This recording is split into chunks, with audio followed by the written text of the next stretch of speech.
The CBS Radio Mystery Theater presents...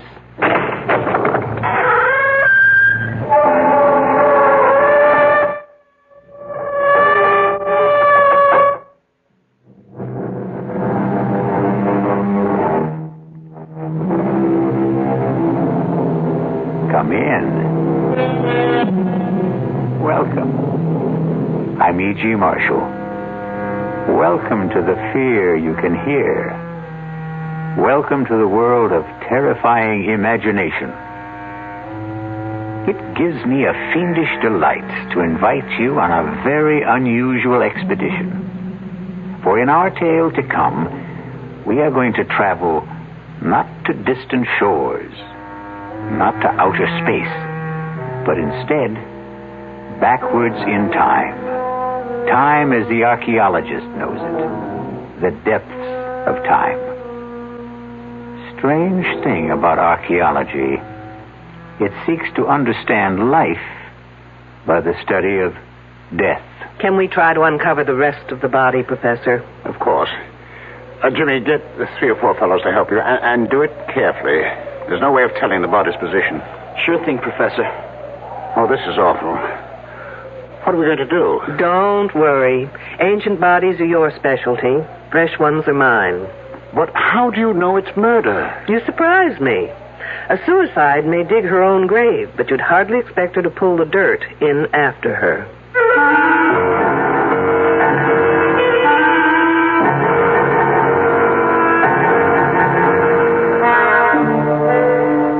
Our mystery drama, Dig Me Deadly, was written especially for the Mystery Theater by S.J. Wilson and stars Louise Larrabee. It is sponsored in part by the Kellogg Company, makers of Kellogg's Special K cereal. I'll be back shortly with Act 1. And now another tale of the ball and chain. At Kellogg's Special K presents Last Tango in Pittsburgh. There I was at Raoul's All-Night Tango Lounge. My little orchid, will you tango with me? It was Raoul. You're a splendid dancer. Thank you. But what was that? I was what? That sound effect. Oh, I'm a few pounds overweight, and this ball and chain points out how my extra weight can get in the way. I'm pointing you back to your chair. Our heroine decided to lose that extra weight. She exercised and ate smart at every meal, starting with a Special K breakfast. A bowl of Special K, skim milk, tomato juice, and coffee. It's less than 240 calories, 99% fat-free, and 100% delicious. After a while, she was rid of the ball and chain and back at Raoul's. Darling, you're looking fantastic. What a happy ending. What ending? We're just getting started. Raoul, get lost. Your happy ending could begin with the Kellogg's Special K breakfast. And that's another tale of the ball and chain. Frank Lieber with a special announcement exclusively for Radio 1080 listeners. Metroplex Tire and Appliance stores are offering a front-end alignment that's guaranteed to last for 5 years or 50,000 miles. A regular $20 value, but just for our listeners, the price is, you guessed it, $10.80. $10.80 for most American cars. And the guarantee is good nationwide. But you must ask for the Radio 1080 special at Metroplex Tire and Appliance. In Carrollton at Beltline and Josie Lane. In Town East at Town East Boulevard and Gus Thomason Road. Ask for the Radio 1080 special at either location. And for just $10.80, you'll have your car's front-end alignment taken care of for the next 5 years or 50,000 miles. And at no extra charge, your 2 front tires will be expertly balanced. Metroplex Tire and Appliance in Carrollton and Town East. And watch for their new location opening soon at 4102 Lemon Avenue, just 3 blocks north of Oak Lawn.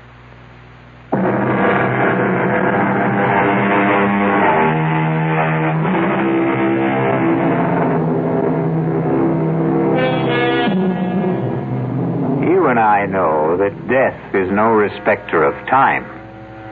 It often comes unbidden, unexpectedly, even fiercely and murderously.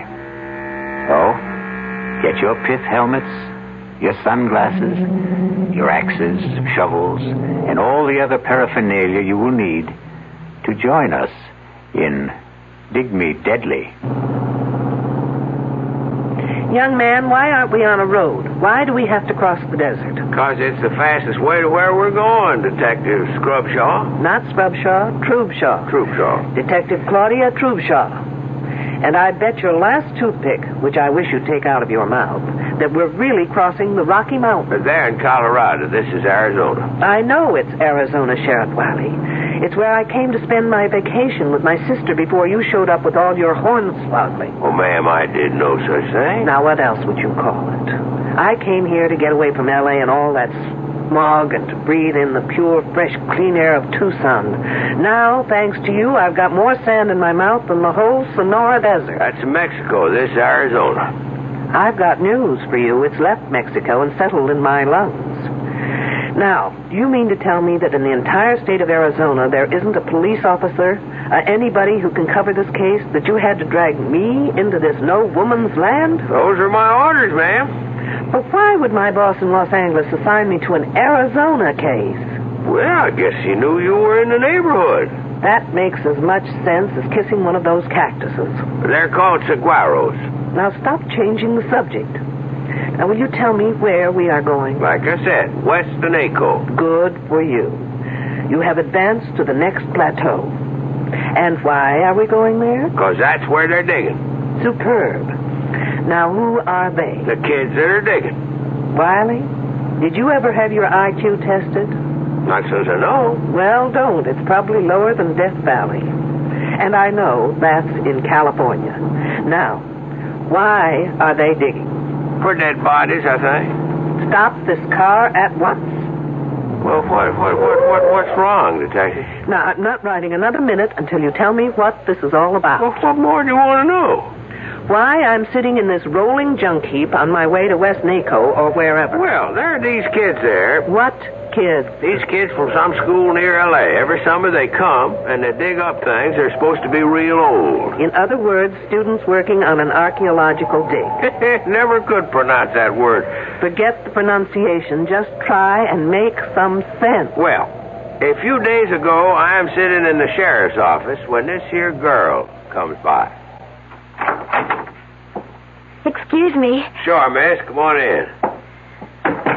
Is the sheriff here? Well, the truth is, there is no sheriff. Then who's in charge? Well, I guess I am. Sort of deputy sheriff, you could say, and name is Wiley. I'm looking for help. That's why I'm here. What can I do for you? But you're not a real sheriff. Well, I don't get paid for it, but they give me the badge. Why don't you try me? I'm one of the students working at the Broadfields. The dig? Why don't you sit down? And there's some trouble there. And what kind of trouble? Well, it's just it. I can't tell exactly, but someone's following me. Wherever I go, I have the feeling someone right behind me or hiding and waiting to do something to me.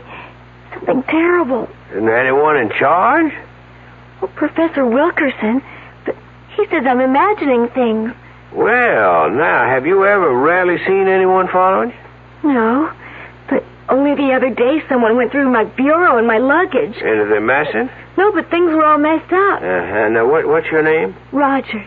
Edith Rogers. Miss Rogers. Now, do you have any idea why somebody'd be tailing you or looking through your things?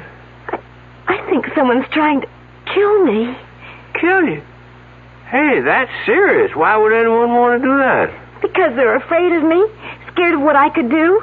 Well, you don't look like you could trouble a horned toad. What are they scared of? Well, you see, no, I can't tell you. If they found out I came here, they'd do it faster. Anyway, you can't help me. Maybe nobody can. Wait a minute.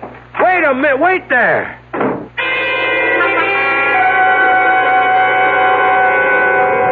Then what did you do? I phoned that Professor Wilkerson.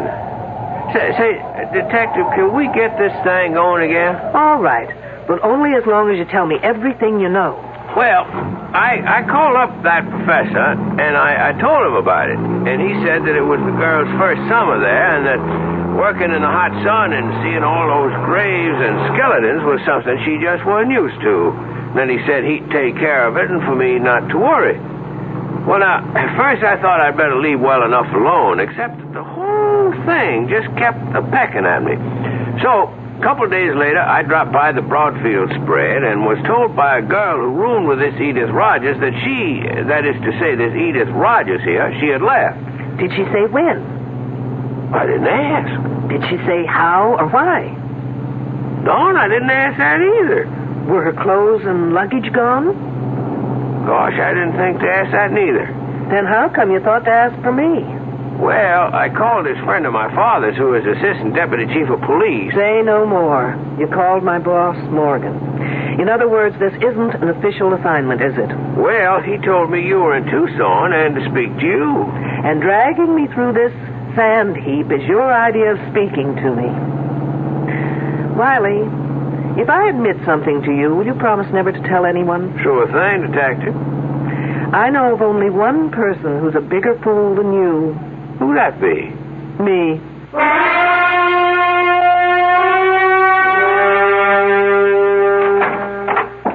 Detective Troopshaw?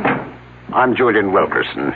One of the students tells me you'd like to see me. Only in an unofficial capacity, Professor. If you can be of assistance, fine. If not, I'll understand. Well, I'll try. Professor, this is Sheriff Wiley. Oh, yes. How do you do? Hi. What's it all about? The Rogers girl. I understand she's not here any longer. Yes. I knew that girl would be more trouble than it was worth to bring her out here. Then why was she here? Oh, she was thinking of archaeology as a major. You see, she apparently comes from a difficult home. She had nothing to occupy her this summer, and the dean asked me if we could fit her in. Try to make her feel she belongs to something. A group. Apparently it didn't work out. No. She moped a lot. Got depressed, suspicious. Felt she wasn't wanted. I did everything I could. I got two of the nicest girls to room with her. Who are they? Oh, Janine Boulanger, a French exchange student. Specializes in atomic physics. And Susan Lathrop, a straight-A student, very outgoing, very bright. Were there, any young men? Yes, and I didn't like doing it, but I got Jimmy Trumbull to spend some of his free time with her. He's our prize. He's a brilliant fellow. We call him our Libby. Libby? Well, now that's a girl's name, eh? Wiley, you're famous for not asking questions. Why not live up to your reputation? Professor Libby developed the carbon-14 dating system. Oh, he did he? Yes. Anyway, Edith didn't take to the work or to anyone. It's no surprise that she just dropped out. Are her belongings still here? Well, I wouldn't know, but Susan would. She's in the specimen shed next door. Let me call her. Sue Lathrop. Yes, Professor? Well, can you come to my office for a minute? Wiley, why don't you do something constructive, like seeing if you can get me something to wash down this sandstorm I swallowed? Thanks to you. Sure thing. Detective, anything special? Just something soft, wet, and cold, please. I'll be back in a minute. Oh, sorry, miss. I didn't mean to knock. Oh, that's all right. Susan, I'd like you to meet Detective Troopshaw. A detective? From the police? Yes, but not on official business. What for, then? I was wondering if Edith Rogers' belongings were still in her room. Oh, Edith? Oh, no. She took everything when she left. When was that? Oh, about 4 or maybe 5 days ago. I'm not sure. Do you have any idea why she left? Not really. She didn't tell anyone she was going, but then she just didn't get... Well, what can I say? Susan's trying to be discreet. The fact is, the girl just didn't belong. Did anyone notify her family? I know I didn't. We just assumed that she hitchhiked her way home, or perhaps to one of the youth communes around here. Then, at this point, we don't know if she left or disappeared. But what would make you think she disappeared? She went for help to what's supposed to be the local sheriff's office. She was frightened, thought she was being followed, that someone wanted to kill her. That's just like her. She was so silly, so romantic, always making up stories where so-and-so loved her madly and so-and-so was terribly jealous of her. And of course she was always at the top of the triangle. I suppose we could phone her home and see if she got there. You fool! You stupid idiot fool! Come to Well, no call to get yourself all heated up. It's just an old arrowhead. That says radioactive area. Do not enter. Sounds like Wiley tried to get me a bottle of atomic soda pop. Oh, that's Janine. Let's see what the fuss is about. Now what, Wiley? Well, it beats me. I just picked up this here arrowhead in that shed, and she comes down on me like an eagle on a stray lamb. That is not an arrowhead, young fella. It's a spear point that happens to be about 12,000 years old. Trouble is, it's recently been through carbon-14 dating. That? Yes, and it may still be hot. Like an atom bomb? Hopefully, Wiley, you'll go up in a mushroom any minute. Oh, Professor, I am so sorry. Why, just give that arrowhead to Janine. She's wearing protective gloves. And then follow her. She'll take you to the decontamination room. You'll probably be all right. Don't look so worried, Wiley. There's no chance of it affecting your brains. You're sure now, Detective? Absolutely. Follow me, you goose, quickly. So that stone point is 12,000 years old. Yes. Well, that's as close as we can get within the margins given by C14. But Jimmy is now working with radioactive potassium, which can give us an earlier reading. I thought 10,000 to 15,000 was about the earliest records we have of man on this continent. Well, we've got some surprises in store. Not only for you, Detective, but for the world. Really? Care to give me a clue? I already have. I filed that one away. Which one? With C14, you can date back some 50,000 years, but with potassium, you can go back to at least 1 million years, right? Yes, that was the clue. Interesting. What are you hoping for? It's no longer a hope, Detective. But you'll have to be patient and wait until we release our reports. What's that all about? I don't know. The kids seem to be heading for the northwestern bridge. I've got to go. I'll bet it's Wiley again. Nothing like this has happened before. Nothing like Wiley has happened before. Susan, do you know what's happening? No, Professor, but it's something exciting. Maybe a new find. I hope they didn't have to dig as much sand as I've got in my shoes. I'll catch up with you. Hi, Detective, aren't you coming? Someone screamed. Riley, where have you been? I've been in that shed with that French refrigerator. I need your shoulder. Well, what for? To lean on so I can get the Sahara out of my shoes. Okay, but you better hurry. Riley, no matter what has happened up there, you've got to do something for me. What's that? In that shed, can you remember what you saw there? Pretty much. Then listen carefully.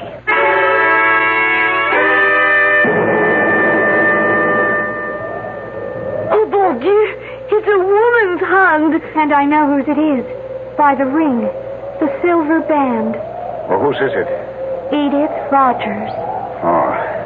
All right, no one touch anything until Detective Troopshaw gets here. A detective? A lady detective in here. Okay, kids, one detective coming up. Let me through. All right. Yes. Let the detective through, please. Well, from the looks of it, here's a lady who definitely needs a hand. Who found her? I did. And who are you? James Trumbull. I told you about him, remember? Oh, yes, you're Libby, as you call him. Yes. But there doesn't seem to be any digging around here. Is this the way you found her? Just one hand sticking out of the sand?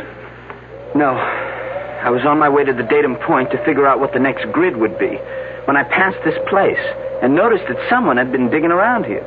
The sand wasn't as flat as the surrounding area and not as compact. So I began to brush away the top layer until I uncovered this one hand. Professor, have I your permission to supervise this matter until I get official regulations? Well, yes, of course. Thanks. Has anyone been able to identify the hand? Susan, she said it is Edith Rogers. What makes you think that? The silver band. I was with her when she brought it in town a couple of weeks ago. She bought a silver wedding band? I asked her why, and she said she expected to be married very soon. It just sounded like one of her crazy stories, so I forgot about it. I see. Well, rings have been known to change fingers. Can we try and uncover the rest of the body? Of course. Jimmy, get 3 or 4 fellows to help you. Do it carefully, please. There's no way of telling the body's position. Sure thing, Professor. Oh, this is awful. What are we going to do? Don't worry, Professor. Ancient bodies are your specialty. Fresh ones are mine. Yes, but this is liable to stop our work. This place will be crawling with police, newsmen, television crews, what all. Really? Why? Isn't murder a little too common to rate that kind of attention? But how do you know it is murder? Miss Lathrop, you surprise me. A suicide may dig her own grave, but you'd hardly expect her to pull the dirt in after her. Pit's very shallow, Professor. I don't think we should use shovels. Shall we use the brushes from here? Sure, but let's get a move on, eh? Ah! Look! The hand is attached only to bones. To a skeleton! Oh, no, I've never seen it. Oh, now, will you all stop crowding? You'd think this was a Hollywood opening. Oh, Janine is right. There is no body. The hands are attached to a skeleton.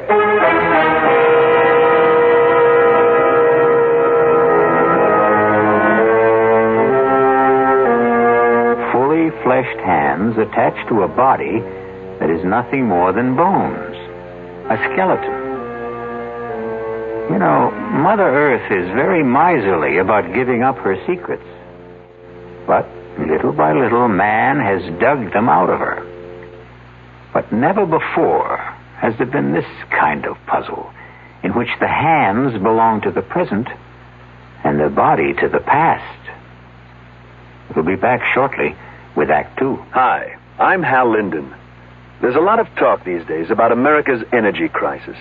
Talk about doing without heat, about doing without our cars, about what's going to happen if we run out of fuel. Well, we may not have to run out of fuel if we all work together to conserve the fuel we have. That means turning your thermostats down to 68 degrees during the day and turning them down to 60 at night. It means turning off lights, TV sets, and electrical appliances the minute we're finished with them. It means driving no faster than 50, starting or joining carpools, avoiding the kind of stop-and-go motoring that eats up gas by the gallon. In short, it means saving every ounce of energy we can, every chance we get. So please, do your part to make the fuel supply stretch a little further. For your own sake, don't be selfish. Don't be foolish. Don't be fuelish. This message from the Federal Energy Office and the Advertising Council.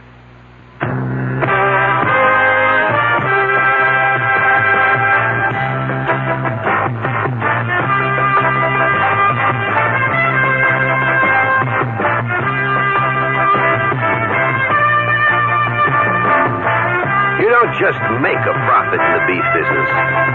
You work for it. Working to keep your feeders out of a growth slump. Fighting the diseases and everyday stress that threatens your herd. And always sweating it out with a tight profit margin. Through it all, one name is there to help you. Terramycin. When the going gets rough, nothing works harder, more ways, to give you the kind of protection you need. Terramycin. Depend on it. From Pfizer.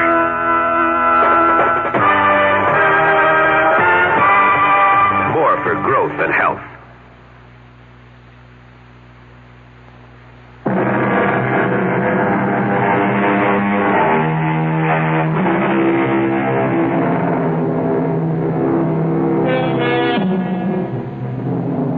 We return to our dilemma.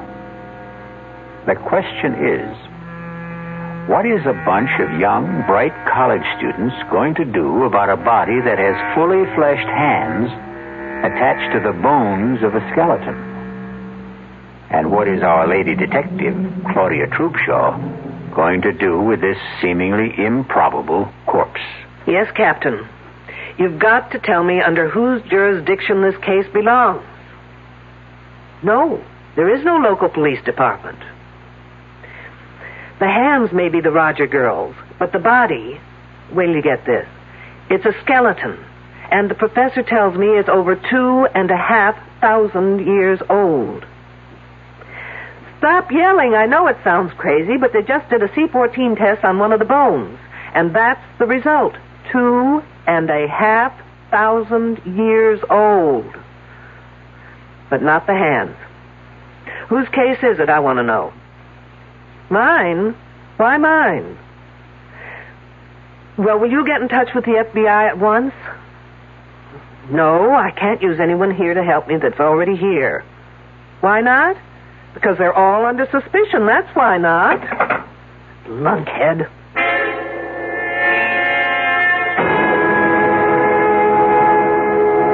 It's nice of you, Miss Boulanger, to take time off to have this little talk with me. Professor Wilkerson said I should answer all your questions to the best that I can. Do you always do what Professor Wilkerson asks? Oh, yes, he is a marvelous man. He is so brilliant. I'm sure. Tell me, do you have many friends among the other students? I don't think so. Not even Jimmy Trumbull? Oh, he is nice, but He's such a little boy. And the others? I'm afraid they're all too jealous. Do you know why? Oh, they think that the professor treats me like a favorite. Well, does he? Of course not. But I have studied all this and done it in France before, so I know it very well. And they do not. I think I understand. This body we found, you've seen it? I could not bear to look. No, but you did. Now tell me, in all your work, both here and in France, have you ever seen anything like it? No, absolutely not. And you couldn't explain how two perfectly fleshed hands could be attached to a prehistoric skeleton? It's against all possibilities. What did you think of Edith Rogers? She was very unfortunate. In what way? Oh, she so badly needed some kind of an attachment. With a boy, I mean. And I think she almost found it. But then that Susan Lathrop got in the way and kept it from happening. How do you mean? Oh, I don't like talking gossip. But Edith Rogers liked very much this Jimmy Trumbull.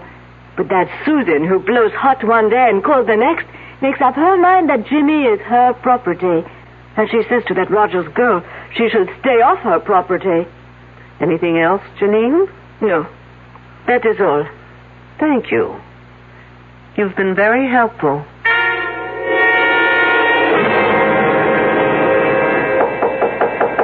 Come on in. Oh, hello, Jimmy. Hello, Detective Troopshaw. Professor Wilkerson says you want to see me. I have just a few questions that may or may not help clear up some of your problems. My problems? No, not yours personally, but the outfit. But where's the problem? Well, if those hands belong to Edith Rogers, it means she's dead. And that, I'd call a problem. This whole thing's crazy. It's some kind of gag. I mean, it's not possible for a skeleton of someone who's been dead for over 2,000 years to have the hands of someone who was alive a week ago, or less. Did you see Edith Rogers about a week ago? Yes, ma'am. I understood you were one of the very few who was sort of interested in Edith Rogers. Well, I was sorry for her. She was lonely and frightened. Did any of the others talk to you about her? No, but Edith had a lot to say about us. Can you give me some idea? Edith thought Susan was a fake, that Janine was phony, and the rest of us pretty silly digging away in over 100 degrees temperature. She just didn't understand why we were doing it. Didn't that make you wonder what she was doing here? Oh, sure. But she was lonely, and she would have done anything to be anywhere. Oh, say, I almost forgot. Something funny happened this morning, and I meant to tell you about it, but with all the rumors and gossip, well, it just slipped my mind. What was it? On my way to the grid we're working on, I ran into this Indian. A really strange guy. He was dressed in some weird Mexican costume and had long drooping mustaches. And he asked me in this queer accent if I knew where Minnehaha was buried. Minnehaha? Was he kidding? Who knows? When I told him I didn't know, he became very sad. And he said his name was Tepexpan, and that his wife had died 10,000 years ago. Tepexpan, no less. The name's sort of familiar. Oh, come on, Jimmy. Even I know that for years the Tepexpan man was considered the earliest specimen of man found in the United States. Oh, of course. What else did he say? Now, let's see. Oh, I wrote it down here. Here it is. He said, "She who seeks shall find the answers in her mind if she can find the man that is called Tepexpan." You're putting me on. No, I'm not, honestly. And then he said that she would find the star of Tepexpan in the south of Tuxpan. Can I have that paper, Jimmy? Of course. Thanks. Tepexpan, my foot.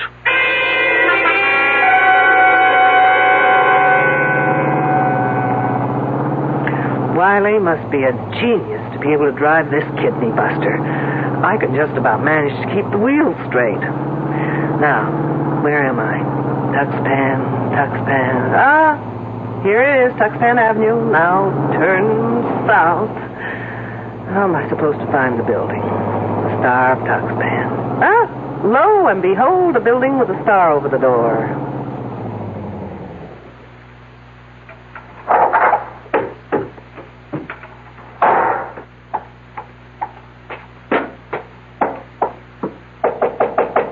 Enter in peace, Alicia Squaw. I'll fix that one's TP. I was told you've been to the ancient burial ground. You have been told well. I go to see my wife. Is she one of the workers at the dig? Oh, no, she toils no more. Your people toil for her. Hit me with that one again. She has been dead for over 10,000 years. I thought it was 2,500. But what's a few years in a romance that lasted that long, right? Her spirit gives me many answers to my prayers. Do the answers to mine happen to be among them? Well, if you open the pouch, I will place a magic message within. Gracias, senor. It is but the will of the gods that I obey. Incidentally, Senor Pexpan, the next time you speak to the spirits of the gods, find out the name in Indian for fruitcake. As ancient squaw commands. And take that silly toothpick out of your face.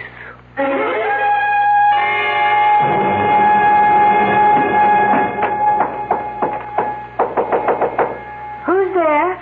Shirley Holmes. Who? Oh, it's you, Detective. I was just being cute, Miss Lathrop. Shirley, Sherlock Holmes, get it? What's there to get cute about? I see you're packing. I'm leaving.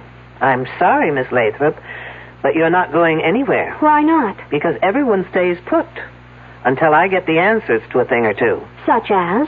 If the body we found yesterday was Edith Rogers... I told you it has to be Edith. They are her hands. Attached to a prehistoric skeleton. I don't care what the radiocarbon dating says. I was with her when she bought that wedding band. She didn't say anything about when she planned to get married. No. And you didn't ask? I thought she was clowning. So she impressed you as the sort of person who would clown about getting married? I guess she wasn't old-fashioned enough to be serious about it. But most of the girls here aren't into things like getting married. We don't have such hang-ups. And Edith Rogers was a square. Very square. You must have found it a bore to room with her. Frankly, she was a bit of a drag. How did Janine get along with her? They hardly spoke to each other. Because of Wilkerson? How did you know? Do you think either of them got anywhere with him? Janine was making points. Not that she's so hot, but her father's an important politician in France, and Wilkerson is impressed by that sort of thing. Ambitious, eh? Even at his age. Oh, come on, Miss Lathrop. He's not that old. Old enough to have a son who's in college. As a matter of fact, it was good old Edith Rogers who told me that. Did she tell you anything else? Nothing important. Have you ever seen anything like that body before? Never. Think hard. Maybe an experiment done on an animal in a lab or in the dating shed? No. Besides, I'm not allowed in the shed. Why not? I don't get to work on dating until next term. Oh, I guess I'll have to take my own advanced course with Professor Wilkerson. That's Janine. I was waiting for the second moccasin to drop. Let's go.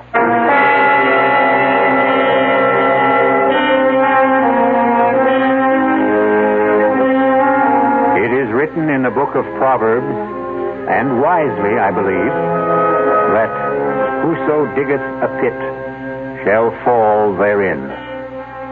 Our problem is that all our characters are diggers in pits. Even our ardent detective Claudia Trubshaw has been digging through level after level, but getting seemingly nowhere.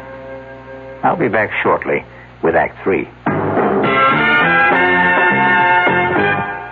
There's nothing wrong with drinking Budweiser sip by sip, is there? Well, the brewers of Budweiser think there's a better way. Sipping's fine if you're drinking wine. But Bud is the king of beers, a hearty drink. Look, rinse a 10 or 12-ounce glass with cold water. Then open a can or bottle of Bud and pour it right down the middle so it kicks up a good head of foam. Now, take a big drink and then swallow big. No sips. That's how it should be done. More taste, more beer drinking enjoyment. Thanks to exclusive Beechwood aging, Budweiser has a smoothness that lets it go down especially easy. Sure, it's an expensive way to brew beer, but brewing beer right does make a difference. That's why, when you say Budweiser, you've said it all. Anheuser-Busch, St. Louis. There's no satisfaction quite like the satisfaction of getting a bargain. It brings a smile to your face, partly because you've saved money, mainly because you've beat the system by paying less when everything seems to be costing more. Hi, I'm Frank Lieber. Right now, True Value hardware stores have 14 of those smiles of satisfaction in stock. They're kitchen helpers from Echo and from Foley. You can get 2 for just 88 cents. Choose a can and bottle opener, a fruit and vegetable slicer, or a serving fork, or get a nylon baster. Its tube is graduated for measurement. And there's a 2.5-inch strainer for making egg coffee, for straining loose tea, or for separating orange juice from its pulp and seeds. You can get 2 of these kitchen tools for just 88 cents. That should make you smile with satisfaction. You'll grin from ear to ear when you see the rest of the 2 for 88-cent bargains at the True Value hardware store near your home.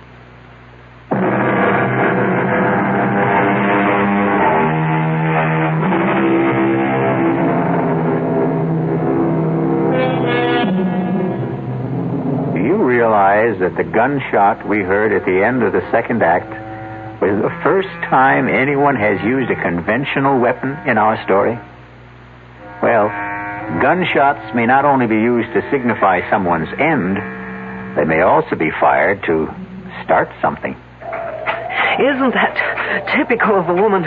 She calls for help but doesn't bother to tell where she needs it. It sounded far away. Maybe from the northern grid section. You mean where the body was found? Yes. What could anyone be doing out there? Looking for clues? Or maybe hiding. Well, why didn't I think of that? I don't know. I heard you go. There's our man. You mean Professor Wilkerson? Yes. Hey, Professor. There, Detective, over here. There he is. He turned on his flash. Professor, hold it a minute. Let me catch my breath. Did you hear Janine call? No, I was covering grid S42. We were working late there. Are you sure it was Janine? Pretty much, unless someone's imitating her accent. We don't know from where she called. I think it came from that north grid. First we heard what may have been a gunshot, and then we heard La Belle Janine calling for help. Hey, has everyone around here gone bananas? They say they heard a gunshot. Detective Troopshaw says Janine cried for help. And where were you, Mr. Trumbull? In the barracks, doing some research. Well, anyway, the detective thinks that Janine is locked in somewhere. Well, how about the lab shed? A thinker in the tank. Come on. Who has the key to the shed? I do, but you'll have to wait out here. What for? I'll have to go in first to check on possible radioactivity inside. Just 1 second, Professor. Janine? Janine, are you in there? Yes, I am. Is it safe for us to come in? Yes. It is very safe. All right, I got my key here on. Oh, Professor. That girl faints easier than I can think. Janine, are you all right? Don't ask her. She'll say no. Get her back inside. Now, for the rest of you, please, stay out here. Don't go anywhere, anyone. Still planning to leave, Susan? She wouldn't let me. Besides, what difference would it make to you if I did? I'm just being friendly. Isn't it a little too late? What do you mean?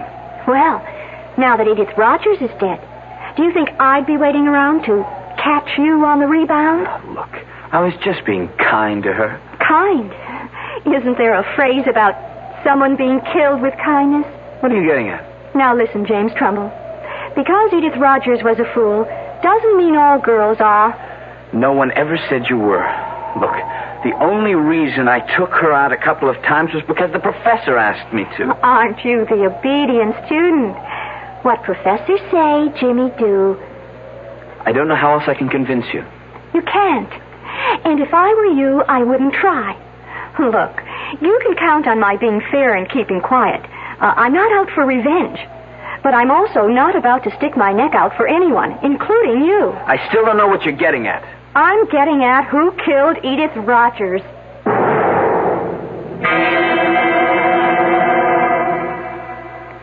I don't know why it is, Professor, but I've never seen a woman in a faint whose legs didn't look lousy. Oh, what happened? That did it.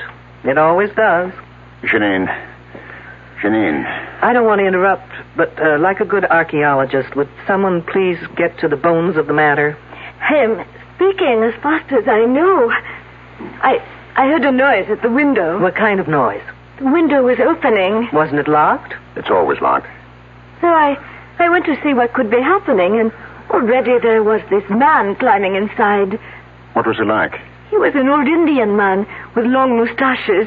I told him to get out, that it was dangerous to be here. And then? He would not say anything, but stood there. So I ran back to the lab room where I have my pistol. And when I returned, I found him in the specimen room. He had a leather bag tied around his waist. It was open. Did you see him put anything in it? No, but I held up the pistol and told him I would shoot if he didn't put back whatever he took. So he put his hand in the bag and took something out and threw it in my eyes. Then I pressed the pistol. What did he throw? Little things. I don't know. Let's take a look. All right. Now, wait. Here on the floor. It's thin slivers. It's maybe wood. Let's take a closer look. look. No, don't touch them. For heaven's sakes, why not? They may be hot. I'll get the counter. Is anything missing, Miss Boulanger? I have not looked. Well, do that little thing. And, Miss Boulanger, the next time you find that you're stuck in here, just open the lock and walk out.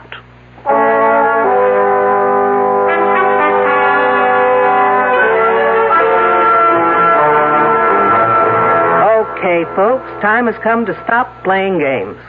What kind of games? The game where one hand washes the other. Now, since you've got seniority, Professor, we'll start with you. What kind of a game could I possibly be playing? Well, as a professor, you're a great show. As a poker player, you're stupid. Oh, really? You don't know how to bluff. Remember how you insisted that spear point Wiley took from the shed had to be radioactive? Well, you were lying. How dare you? When it comes to the truth, Professor, I'm very daring.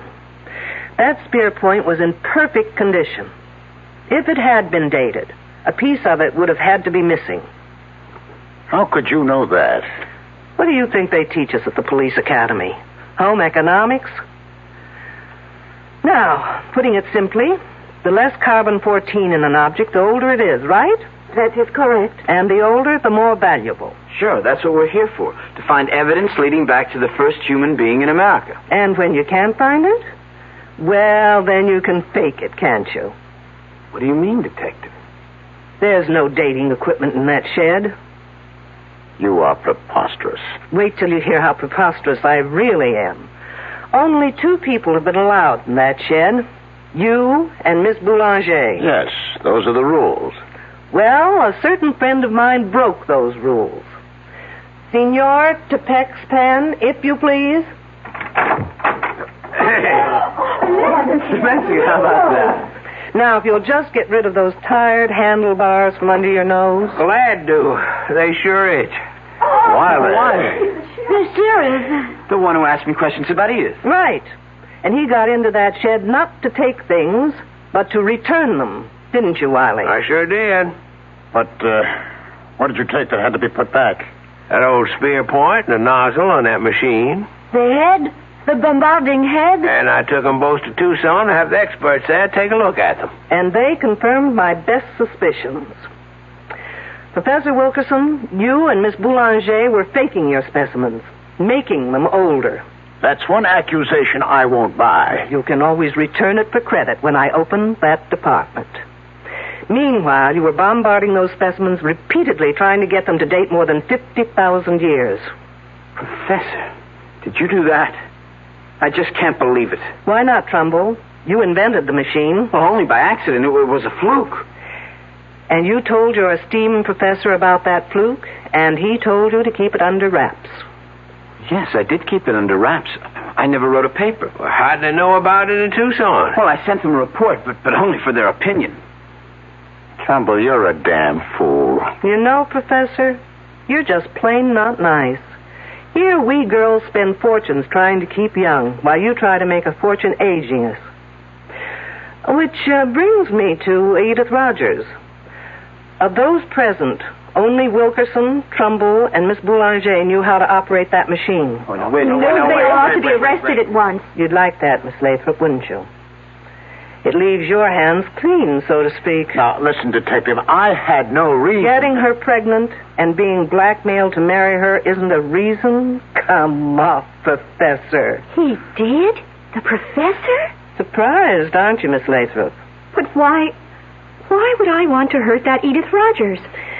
You knew she had something on the professor, else she wouldn't have been here. But when you heard about the wedding ring, you thought you just might lose not only your professor, but more importantly, that machine. I'm sorry. What's going on here? I'm all lost. So am I, Trumbull, when it comes to you. I can't figure what you had to do with all this. Well, he may not be that innocent. He did try and make time with Edith Rogers until she dumped him. Well, that's not true, Susan. You're calling me a liar? I think you and your two pals are all to blame for that girl's death. You all deserve to be murdered. And this time, Miss Lathrop, you'd do it properly, wouldn't you? What are you talking about? Trumbull, did you ever tell Susan here about the machine? Well, yes, sort of, but not how to work it. I hadn't finished it then. But she was smart enough to know how it could be used. You're just guessing. True. But then came the monkey wrench. Trumbull began dating Edith Rogers. I didn't care. Not until she bought that wedding band. Now, why would that girl buy her own ring? You know why. Because no woman would go to a doctor for that kind of an examination without the necessary decoration on her finger. What's that to do with me? While Janine thought it was the professor, you thought it was Jimmy Trumbull, who might be the father. First, you threatened Edith Rogers. But when Jimmy tried seeing her again, you took no chances of ever losing that machine, and you just removed her from the scene. You're crazy. Not crazy enough to use a machine I knew nothing about, because that's what you did. You know, your biggest mistake was in tying Edith Rogers' hands over her head before opening that machine full blast. Those hands were protected by the lead shield over her head. Of course. Only the lead shield could have saved those hands, kept them from dating back. The result? A 2,500-year-old skeleton with Edith Rogers' hands. Okay, Detective. Who saw me? Where's your proof? Yours were the only fingerprints found on the bombarding head Wiley took to Tucson. Susan, you didn't work that machine without gloves, without protection. Why? What's wrong with that? Oh, good Lord. You didn't. What are you saying? Oh, no. Your body's probably got more than 600 radioactive units in it right now. You're trying to scare me. It's not true. Susan, 400 units are fatal. Help me. Someone help me. Or I die. Help me. Help! Help!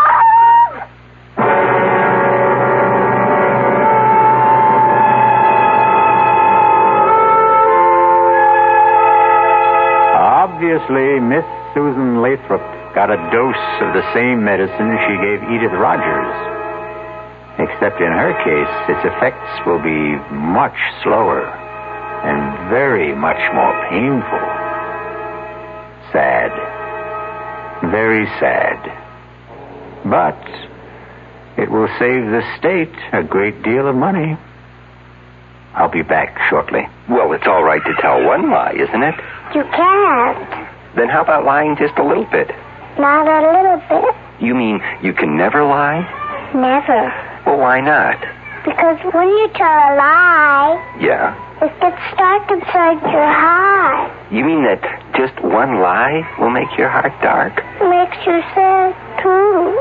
Oh, then what should you do if you tell a lie?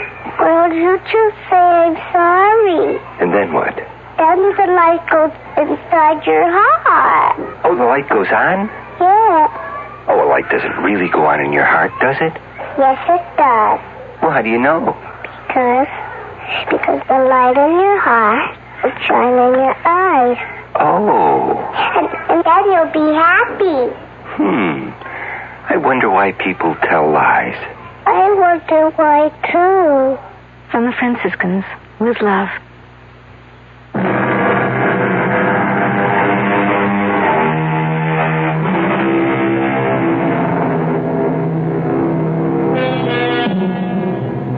Here's a little thought to take to sleep with you. Never indulge in excesses.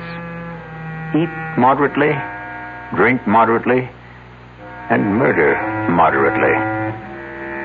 Our cast included Louise Larrabee, Mason Adams, Ralph Bell, Corrine Orr, Ann Costello, and Christopher Tabori. The entire production was under the direction of Hyman Brown. Now, a preview of our next tale. I saw the glowing tips of 2 flipped cigarettes. And then... Kiss me, Richard. I'm crazy about you. Stop it! Stop it! Tom! What are you... Marianne, go inside. Go inside, I tell you. Now, wait a minute. Why? If you have anything to say, you can say it here in front of Richard. Go inside. Let go of my Now, arm. listen, you leave her alone. Let go of her. He broke my grip on her arm and pushed me away. His shove made me slip to my knees. I came up swinging at his face and missed. He pinned my arms from behind. Now, listen, what's the matter with you? Are you crazy? I broke out of his grip, stepped back from him, and fell across the shovel. I grabbed the handle, jumped up. No! And swung at Emery. Too late for me to stop the swing. No! As she rushed in between us, the sharp edge of the shovel hit her in the back of the head. Oh. I stood there, holding the shovel, unable to move. Radio Mystery Theater was sponsored in part by Anheuser-Busch Incorporated, brewers of Budweiser. This is E.G. Marshall inviting you to return to our Mystery Theater for another adventure in the macabre. Until next time, pleasant dreams.